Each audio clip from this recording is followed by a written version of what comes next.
one thing that absolutely sends me about fat phobia, okay, is that you'll want to hate fat people so bad that even when it personally benefits you to agree with us, you would still rather be like, oh no, I can't agree with the fatty, you're wrong. Like, let's just take the plain seat conversation, for example. Whenever a fat person is saying, hey, they should actually make plane seats bigger, because that would be more comfortable for everyone, right? Literally every single person, fat, skinny, tall, short, everyone would benefit from larger plane seats because they're notoriously smaller than the average size person. But as soon as it's a fat person saying, hey, actually, I think they should make plane seats bigger, you're like, shut the fuck up, fatty, just lose weight, just shut up and lose weight, you fatty. When it literally would benefit everyone. And then, by the way, you argue against us making plane seats bigger. And then when we want to fly, no one wants to sit next to a fat person. You're like, oh, God, they should buy 2 seats. Instead of just making them bigger, like we were asking for, like we were advocating for, to benefit everyone on the plane. Do you know how crazy that is? That you're so caught up in your hatred for fat people, you can't see past it to even benefit yourselves. And you'll want to say fat phobia doesn't exist. Okay. Is it fat phobic? Or is this just a question of economics and physics? Because, yeah, although a little bit more space on airline seats would be a little more comfortable, very few of us are willing to pay for that luxury. So, although this is something that everybody might like, it is not something that everybody wants. Let's start with a little bit of psychology. What D is doing here is called ego-centric projection. Now, the hallmarks of egocentric projection are responsibility shifting, moralization, and externalization. So, essentially, instead of having to deal with the internal discomfort of your own wants and desires, it's much easier to project it onto society and say, everybody else wants this. It's a social justice issue. And now I'm a social justice leader and not the selfish person I actually am that can't take responsibility for my own actions. Because if I make it an issue, I make it a social justice issue for all, I don't need to deal with what's going on inside of my head. I don't have to take any accountability. And this kind of projection by consensus is very, very popular in the fat acceptance movement.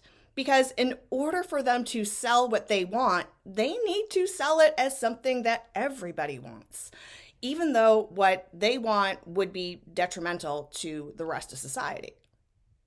I'll give you an example.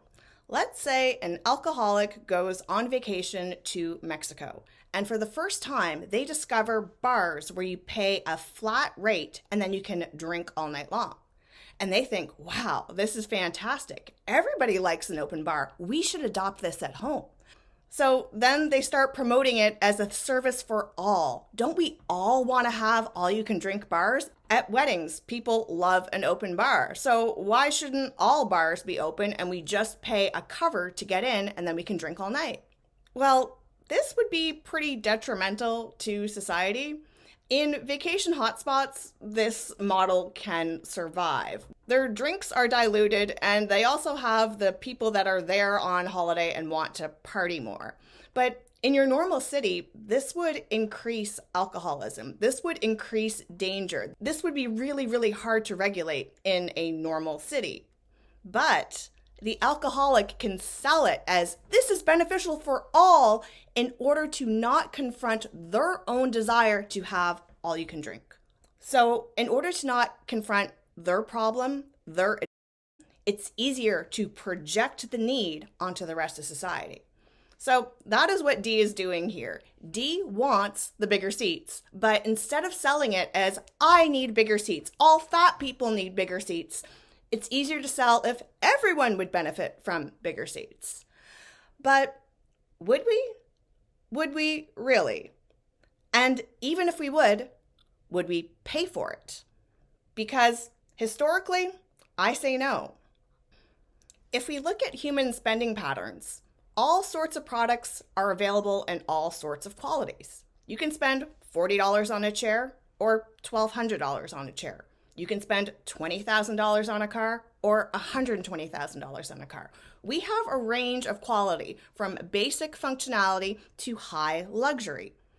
And what do we usually pay for?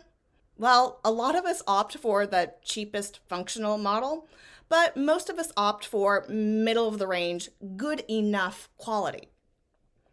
It doesn't mean that we don't like luxury. It just means there's only a certain amount of luxury that we're willing to pay for. And when you think about taking a flight, we already have different tiers of seats. We have first class, business class, economy plus, and economy. And the economy plus seats, they're the same as economy with a little bit more legroom. And they cost more. So by Dee's argument of everybody wanting more space, you'd think that those economy plus seats would sell out first. But they don't. Why? Because we'd rather be cramped and pay less, okay? We would rather just fit in the seat and pay less than have a little bit more room and pay more. Them the facts. So by increasing the size of all the seats, thus increasing the cost of all the seats, would not go over well with the general public. And if the seats got bigger, the airlines would have no choice but to charge us more because their margins are razor thin. I was shocked. I was absolutely shocked when I did this research, but yeah, they only make like $10 per seat. To operate a flight, the costs are huge. They've got the jet fuel, they have the crew, they have the aircraft lease and finances, maintenance and parts, airport and landing fees, insurance. It is expensive. They really don't make a lot of money on those flights, especially if the flight isn't sold out. So, if they were going to make all the seats wider, they would have to jack the price. Now, I wouldn't be against the airlines making a couple rows of extended wide seats. Just like we have Economy Plus with a little bit more legroom, why don't they make a couple rows where the seats are a little bit wider and charge appropriately for the extra wide seats? The thing is, as much as we are cramped in economy, we don't want them to remove that tier. Historically, people don't like it when the bottom tier is wiped out. I'll give you an example. Way back when Starbucks arrived in my city, I remember a big uproar about the smallest size being a tall, and if you wanted to actually have a small or a short, you had to ask specially because the tall was being marketed as the smallest size. People don't like it when the bottom tier is wiped out. We want to have choice. Don't you get annoyed when you have a subscription to something and then they wipe out the bottom tier and force you to upgrade to a bigger plan? Yes, the software may be giving you more bells and whistles. Maybe it's a streaming service and they added more features or more channels. But it's stuff that you didn't want and now you have to pay for it. Wiping out that bottom tier of economy would be detrimental to the rest of society because we would not be able to afford to fly anymore. Now, let's talk safety. Because the wider a seat gets, the less safe it is for a smaller person. Now, I could not find any safety data on the requirements of hip width, seat belts, all of that for a plane.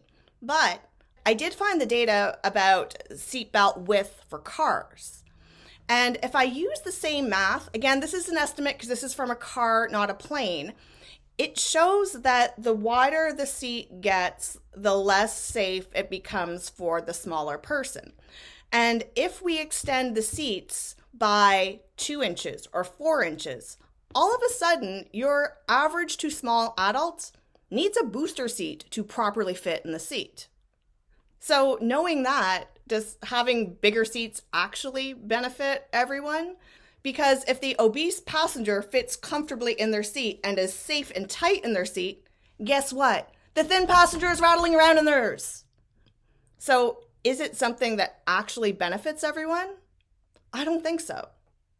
And if we want to get into safety, now this is where fat acceptance should be putting their energy. Not pushing to have bigger seats, but be pushing for more testing.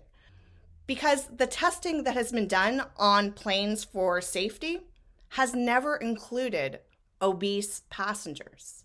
We don't know if the evacuation process works when you have obese passengers. We don't know if an obese passenger is safe in a crash if they're straddling 2 seats. This is data that we don't know. And this is absolutely ridiculous to me. Because when you think about it, if you were to go to an amusement park and you don't fit in the seat, they don't let you ride. At Disney and other places, they often have a sample seat so that you can see if you securely fit in the seat before you get in line for the ride. But we don't do that for planes. I mean, a plane is a big ride and it could have a big crash. Why are we not concerned that some people don't fit in their seats? If we will not let an obese person get on a roller coaster because the harness might not contain them, why are we saying that it's okay for them to straddle two seats and possibly crush the people beside them in the event of a crash? Why do we pick and choose where we look out for people's safety? If I was an obese traveler, I would be pushing the airlines for testing and data on how safe is it for me to fly. And I would be boycotting the airlines until I was sure that when I board, I got a safe seat. I'm not talking about what J-Babe was pushing for, having 2 or 3 seats. No. I want real testing to show that this flight can accommodate bodies of different sizes safely, and that they don't pose a risk during an emergency evacuation to the other passengers. Equity and dignity matter. But pretending that every person's personal accommodation is a universal good is not body positivity. It's body dishonesty. If we're going to redesign the entire airline system, we need to be honest about it and talk about actual costs, safety implications, and the economic reality. Most straight-sized people are not trying to uphold systems. We're trying to protect the systems that keep travel safe and affordable for most. So you tell me, is inclusion a moral good if it makes life more dangerous and expensive for everyone else? Because I don't think it is. My name is Lydia, and this is the Body Honesty Project. And if you like this video, please subscribe.